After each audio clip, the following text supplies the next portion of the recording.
नमस्ते, थर्ड आई में आपका स्वागत है। आज शुक्रवार है और शुक्रवार को हम लोग थोड़े आंकड़ों की बात करते हैं। मैं कई बार ये जब एनालिसिस करता हूँ तो आपको लगता होगा कि जब भाई इतनी अच्छी स्थिति है कांग्रेस की या बीजेपी की, उतनी अच्छी स्थिति नहीं है, तो ये होता क्या है। देखिए, एनालिसिस से एक बात है और बालाकोट, पुलवामा और जैसा सतपाल मलिक साहब कह रहे हैं कि कोई बड़ा काम करके वो वोट को प्रभावित करना एक अलग बात है।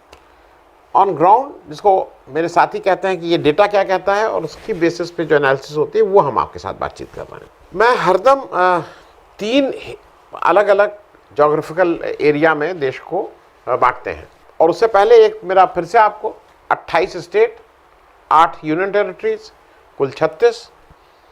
28 स्टेट के बाद 3 यूनियन टेरिटरीज में विधानसभा भी, तो कुल 31 विधानसभाएं। अब इन 31 विधानसभाओं में जहां इलेक्शन विधानसभा का भी होता है, लोकसभा का भी होता है, उसको लेके हम लोग को 2024 में किसकी स्थिति क्या रहेगी इस पे बात करेंगे।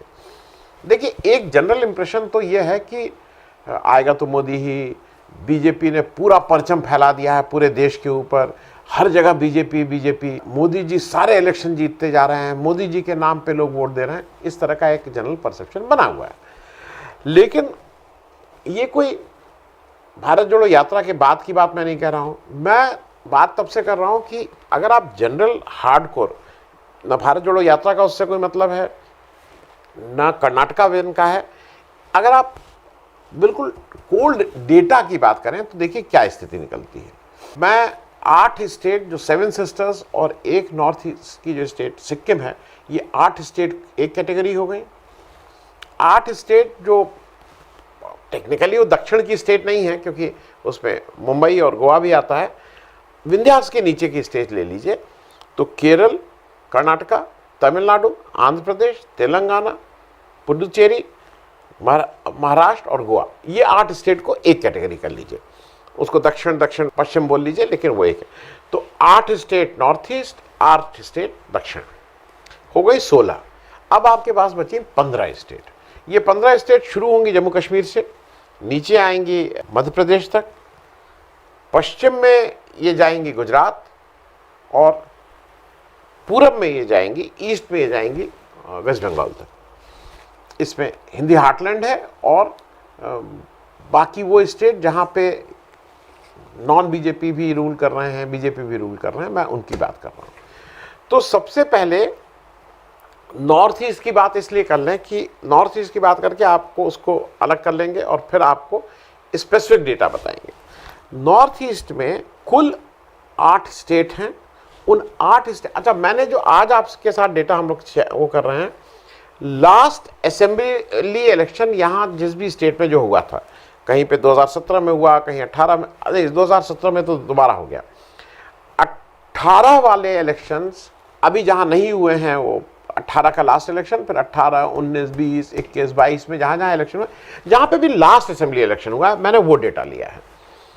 आज वहाँ क्या स्थिति है वो मैं नहीं बोल रहा हूँ, वहाँ इलेक्टोरेट्स ने, वोटर ने क्या मैंडेट दिया था उसकी बात कर रहे हैं। उसके बाद आपने तोड़फोड़ करके ईडी सीबीआई करके इधर उधर कर लिया, वो अलग है, लेकिन वो भी ज़्यादा स्टेट में नहीं हुआ है, लेकिन फिर भी वो अलग है। वोटर का जनमत क्या था, मैं उसकी बात कर रहा हूँ। तो आज जब आप देखते हैं तो 8 नॉर्थ ईस्ट की स्टेट में 3 स्टेट में बीजेपी को क्लियर कट मैंडेट मिला था रूल करने का।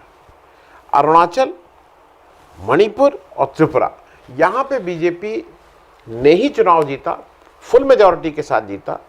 तो इन 8 में से 3 स्टेट ये निकल गए। अब बची 5। उन 5 में बीजेपी ऐसा कहती है कि एनडीए की सरकार है। इन 5 में एनडीए की सरकार है। अब एनडीए की इन 5 में से एक आसाम निकाल दीजिए। उसके बाद जो 4 स्टेट हैं उसमें स्थिति क्या है ये समझ लीजिए। मेघालय में बीजेपी कहती है एनडीए की सरकार है, लेकिन जब इलेक्शन हुआ था 2023 में, पिछले साल ही, इसी साल ही, तो बीजेपी की 2 सीटें आई थी आउट ऑफ 60 और कांग्रेस की 5 सीटें आई थी। मैं एनडीए की सरकार है, बीजेपी की लेकिन 2 ही सीट। फिर मिजोरम आ जाइए, मिजोरम में 40 सीट है। लास्ट इलेक्शन 2018 में हुआ था और अब ये जो तेलंगाना, छत्तीसगढ़, राजस्थान के साथ अब उसका फिर इलेक्शन होना है। वहाँ पे बीजेपी की लास्ट इलेक्शन में 1 सीट है, एक। कांग्रेस की 5 सीटें आई थी, लेकिन सरकार वो बोलते हैं एनडीए की है। 2 स्टेट हो गई। तीसरी स्टेट है नागालैंड।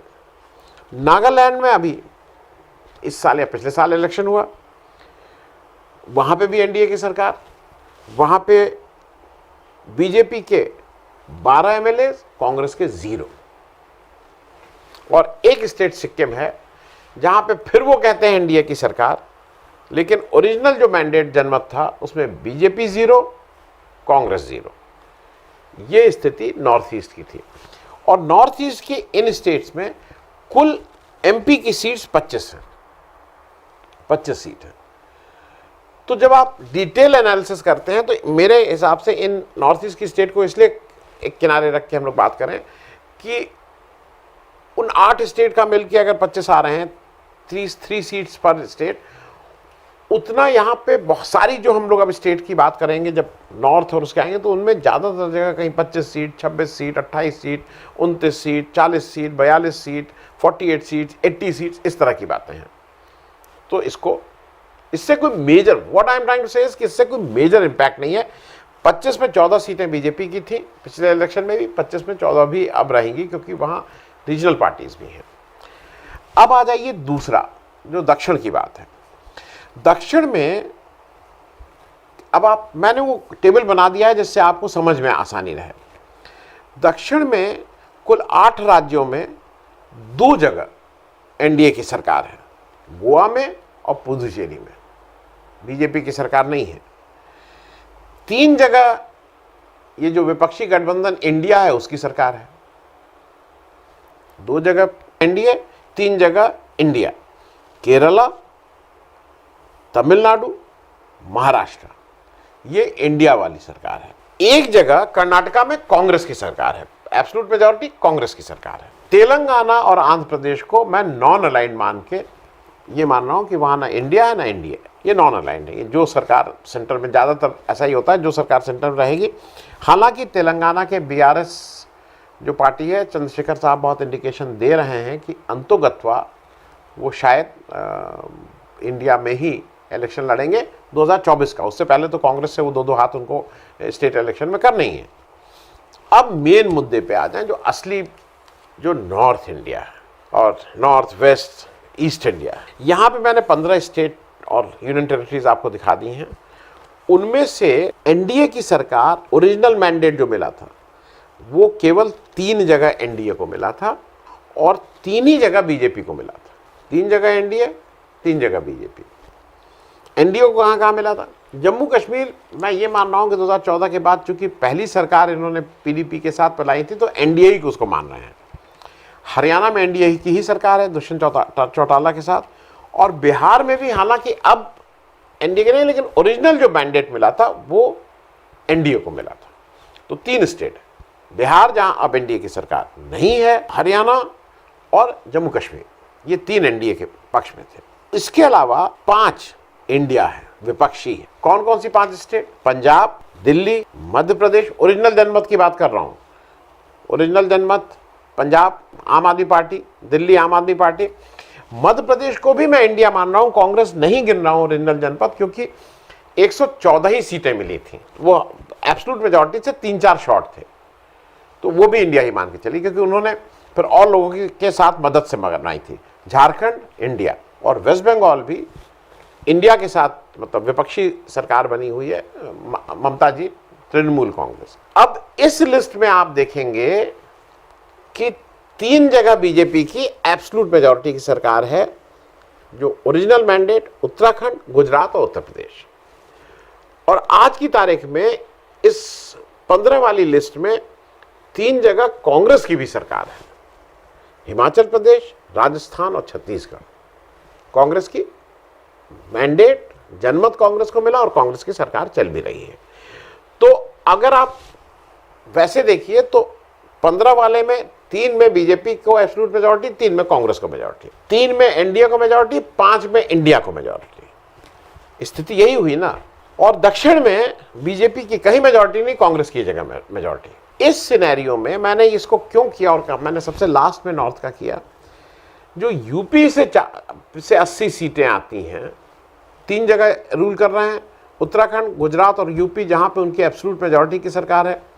यूपी में जो 80 में से उनकी पिछली बार 62 प्लस 2 अपना दल 64 आई थी, और आज की तारीख में वो शायद 65 या 66 हो गई हैं, क्योंकि आजमगढ़ उन्होंने सपा से छीनी और रामपुर सपा से छीनी। तो आज बीजेपी के लिए आवश्यक है कि वो यूपी को बचा के रखे, और इसीलिए आप देख रहे होंगे कि प्रधानमंत्री जी बेचैन हैं, अलग अलग मीटिंग कर रहे हैं, एनडीए की कर रहे हैं, यूपी के 2 फैक्शन में बीजेपी के एमपीज को बुला के बात कर रहे हैं क्या करना है क्या नहीं करना है। इसलिए क्योंकि अगर यूपी में बीजेपी अपना ये परफॉर्मेंस 60, 64, 65 का रिपीट नहीं की, तो बीजेपी इस लॉस को, यूपी के लॉस को कहीं से कवर करने की स्थिति में नहीं है। It is just not possible. और ये बात मैं इसलिए कह रहा हूं कि आज की तारीख में अगर ईमानदारी से देखें तो माहौल भले ही बन गया हो कि माहौल बना है विपक्ष, लेकिन ग्राउंड पे अभी उत्तर प्रदेश में केवल बीजेपी नजर आ रही है, विपक्ष इंडिया आज की तारीख में नजर नहीं आ रहा है। अब कहने को भाई कुछ लोगों को बुरा लगता है, अखिलेश जी के जो और सपा के जो चाहने वाले हैं वो फिर मुझे ट्रोल वोल करते हैं, उनको लगता है कि नहीं आप लड़ना यहाँ पे अखिलेश यादव जी को है, वही चेहरा है, वही सबसे बड़ी पार्टी है, उन्हीं के नेतृत्व में बाकी लोगों को लामबंद होना है। लेकिन अभी तक अब वो लोग कहते हैं वो स्ट्रैटेजी है, और आप जानते नहीं है वो अंदर से बैठ के वो स्ट्रैटेजी बना रहे हैं, वो बहुत ही एकदम से आएंगे जब चुनाव होगा। वो सारी चीज़ें ठीक है, लेकिन मैं आज बात कर रहा हूँ जो एक नॉर्मल आदमी को खुले में क्या दिखाई दे रहा है। BJP is already running, BJP अपने विधानसभा से लेके एक उसको जो कल पुर्जे हैं उसको टाइट करने में, मशीनरी को चकाचक करने में लगी हुई है, इधर से कुछ नहीं है। सपा में मैंने जैसा बताया, बसपा में मायावती जी मतलब वो किसके साथ जाएंगी, वो थोड़ा उनको बहुत रिलायबल पार्टनर नहीं माना जाता है। कांग्रेस अनफॉर्चुनेटली क्या है कि कांग्रेस में कुछ नहीं हो रहा है, कांग्रेस का माहौल खूब है, लोग कांग्रेस का बात कर रहे हैं, लेकिन कांग्रेस की इनफाइटिंग बहुत है। इनफाइटिंग ये है कि कांग्रेस का यहाँ कोई लीडर ही नहीं है। प्रियंका जी को यहाँ की कमान सौंपी गई थी, प्रियंका जी अपने 2 साथियों को यहाँ छोड़ गई हैं जो नेता नहीं है, जो मैनेजर साहब लोग हैं। वो मैनेजर साहब का यही है कि किसी जमाने में वो छात्र यूनियन के बड़े वो रहे थे, लेकिन अब वो नेता के तौर पे नहीं है, अब वो मैनेज करते हैं, इनको बना दो, इनको काट दो, इनको ले आओ, इनको वो कर दो। और सोने में सुहागा ये है कि जो अभी अध्यक्ष बनाए गए हैं खाबरी जी, वो भी आयातित हैं। और मेरी आज सुबह किसी सीनियर कांग्रेस वाले से बात हो रही थी जो ईस्टर्न यूपी में हैं, और उन्होंने कम से कम 50 वर्ष कांग्रेस के साथ लगाए हैं, कांग्रेस में ही हैं। वो कह रहे थे हमारी अकेली पार्टी है जो इंपोर्टेड नेताओं को तुरंत स्थान दे देती है। और उन्होंने नाम लिए वर्किंग प्रेसिडेंट में, उन्होंने कहा नकुल दुबे और ये जितने लोग हैं, ये सब लोग बाहर से आए, उनको फटाफट फटाफट यहाँ। कहने लगा बीजेपी का यही है, आपको लाके हेमंता बिस्वा शर्मा को चीफ मिनिस्टर बना देंगे, संगठन में जगह नहीं मिलेगी, जनरल सेक्रेटरी ये सब नहीं बनेंगे आप, बाकी आप आइए, आप चीफ मिनिस्टर बन जाइए, उधर कुछ बन जाइए, लेकिन संगठन में नहीं।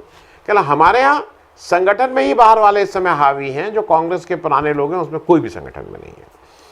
अब कुछ लोगों का कहना है भाई ये स्थिति क्यों है, दबी जबान से, क्या लोग दबी जबान से कहते हैं कि इस सारी हालात के लिए भाई प्रियंका गांधी जिम्मेदार हैं, क्योंकि प्रियंका गांधी ने अगर यहाँ की कमान संभाली थी तो उसके बाद अगर खराब परफॉर्मेंस भी हुआ था तो उसके बाद उनको यहाँ आके रहना चाहिए था। लेकिन विधानसभा इलेक्शन के बाद प्रियंका गांधी की मतलब कुछ भी एक्टिव नहीं रही है, टोटल इनएक्टिव हो गई उत्तर प्रदेश के रेफरेंस में। वो हिमाचल में बहुत एक्टिव हैं, वो कर्नाटका में बहुत एक्टिव थी, वो तेलंगाना एक्टिव हैं, वो लेकिन उत्तर प्रदेश नहीं आ रही हैं। और मुझे ऐसा लगता है कि उत्तर प्रदेश से जितनी जल्दी, क्योंकि कांग्रेस हो सकता है, कांग्रेस का ऐसा नहीं कि कांग्रेस में सब लोग आ जाएंगे, बहुत फोकस कर देंगे तो कोई कांग्रेस की 80 में 40 सीट आ जाएंगी। कांग्रेस आज एक डिसेंट डबल डिजिट भी दूर की बात है, अगर कांग्रेस 15-20 सीट पे मजबूती से भी लड़ जाए तो माहौल ऐसा बना देगी कि उसकी वजह से जो विपक्ष है उसको एक जनरल माहौल, एक जिसको कहते हैं ना फ्लिप, एक उसको एक ताकत मिलेगी, एक स्टार्ट मिलेगा ठीक से इलेक्शन लड़ने के लिए। ग्राउंड पे सपा की वोट ज्यादा है इसमें आज की तारीख में, लेकिन अगर कांग्रेस के साथ सपा मिलकर लड़ती है, मतलब इंडिया एक होकर लड़ती है जिसकी संभावनाएं हैं, तो माहौल बनाने का काम तो कांग्रेस ज्यादा करेगी, इसमें कहीं कोई दो राय नहीं, क्योंकि ऑल इंडिया बेसिस पे कांग्रेस की बात है। आज जहां राहुल गांधी आज जहां खड़े हो गए हैं एज नेता, उनके आसपास कोई नेता नहीं है और वो ठोस धरातल पे हैं, and he has earned it. अब आज की तारीख में कोई कुछ उसका मौका उड़ाए, लेकिन वो लगातार अपनी प्रिविलेज फैमिली वाली बात या राज परिवार वाली बात या इस तरह की बातें जो उनके ऊपर बीजेपी या उनके विरोधी लगाते हैं, उसको तोड़ रहे हैं। वो ट्रक वाले के साथ बैठ रहे हैं, वो सब्जी मंडी जा रहे हैं, वो कारखाने में मोटरसाइकिल मिस्त्री के साथ बैठ रहे हैं, वो उन सारे लोगों के साथ बैठ रहे हैं जिनके साथ ये जो सो कॉल्ड कि मैंने तो बहुत गरीबी से मैं आया हूं, उन गरीबियों की तरफ देख भी नहीं रहे हैं वो नेता। तो राजीव गांधी अपने को ठीक से कनेक्ट कर रहे हैं। ये बात मैं आप इसलिए ये कह रहा हूं कि जितनी जल्दी विपक्ष के, खास करके सपा के नेता अखिलेश यादव जी और कांग्रेस के नेताओं को जितनी जल्दी समझ में आ जाएगा कि उत्तर प्रदेश में आपको लड़ते हुए दिखना है, आप कितना जीतेंगे कितना हारेंगे वो बात की बात है, लेकिन लोगों को लगे कि आप भी मैदान में और आप भी चुनौती दे रहे हैं बीजेपी को, तब माहौल बन सकता है। अगर यूपी ठीक से लड़ते हुए दिखाई देंगे तो उसका इफेक्ट पूरे देश में होगा। और अगर आप यूपी ऐसे ही दिखाई देंगे, मुझे ठीक से याद है 2014 में अरविंद केजरीवाल बनारस लड़ने आए थे, बिल्कुल आउटसाइडर एक तरह से, लेकिन माहौल ऐसा बना दिया था कि फिर मोदी जी को फंसा तो दिया था। मोदी जी लास्ट के 3-4 दिन बनारस उनको बैठना पड़ा था। 2022 के इलेक्शन में भी, जो विधानसभा का इलेक्शन था, माहौल इतना बना दिया था कि फिर अंत के रात के लास्ट के 3-4 दिन प्रधानमंत्री जी को डेरा डालना ही पड़ा था बनारस में। तो मैं ये बात इसलिए कह रहा हूं कि ये समय अब कम है और जितनी जल्दी, और ग्राउंड पे अगर आप देख लें तो बराबर की बात है। 15 स्टेट में 3 जगह बीजेपी, 3 जगह कांग्रेस, 5 जगह इंडिया, 3 जगह एनडीए। जो दक्षिण के राज्य हैं, 1 जगह कांग्रेस, 2 जगह एनडीए, 3 जगह इंडिया। हर जगह वो है। नॉर्थ ईस्ट में बस बीजेपी कह सकती है कि मैं आगे हूं, और उसमें भी वो जो एनडीए बोलते हैं तो कहीं 2 सीट, कहीं 1 सीट, कहीं 0 सीट, और उसको भी वो एनडीए की सरकार बताते हैं। तो थोड़ा ग्राउंड रियलिटी जो है उसको देख लें तो स्थिति वैसी मजबूत अब बीजेपी की नहीं रह गई है जैसा कहते हैं। बहुत बहुत धन्यवाद। Thank you so much.